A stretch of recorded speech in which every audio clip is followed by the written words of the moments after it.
हा प्रेमाचा विषय आहे आणि तो म्हणजे तुमची आमची भाषा मराठी. आणि आज चंद्रशेखर आझाद त्यांचाही दिवस, काल स्वातंत्र्यवीर सावरकरांचा प्रत्यार्पण दिवस झाला, उद्या जागतिक विज्ञान दिवस. म्हणजे बघा, देशभक्ती आणि विज्ञान याच्यामध्ये बरोबर मराठी भाषा दिवस येतो. आणि आपलं दैवत पोर्तुगीज, इंग्रज इतक्या शाळा, यवन, शक, पल्लव इतक्या शाळा महाराष्ट्रात होत्या. प्रत्येकाचे 1 लाख जरी सैन्य पकडलं तरी 1 लाख × 10 करा, इतके सैनिक विरुद्ध महाराजांचे 550-600 मागतात.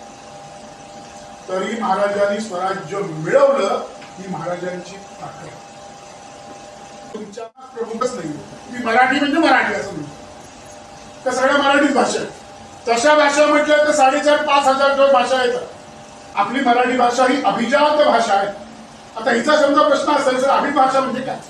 अभिजात भाषा म्हणजे ज्या भाषेला 800 वर्षाचा इतिहास आहे ती अभिजात भाषा. आम्हाला इतिहास आहे 2000 वर्षापूर्वीचा. जगातला पहिला शिलालेख म्हणजे दगडावर लिहिलं जायचं, तो कुठल्याच भाषेत नाही, फक्त मराठी भाषेत आहे. टीका, लोकटीका, वात्रटीका, मूळ कविता, अमूळ कविता, बालगीत, बोलीगीत, बडबड गीत, कोळी गीत, नाट्यगीत, चित्रपट गीत, इतके कवितांचे प्रकार आहेत.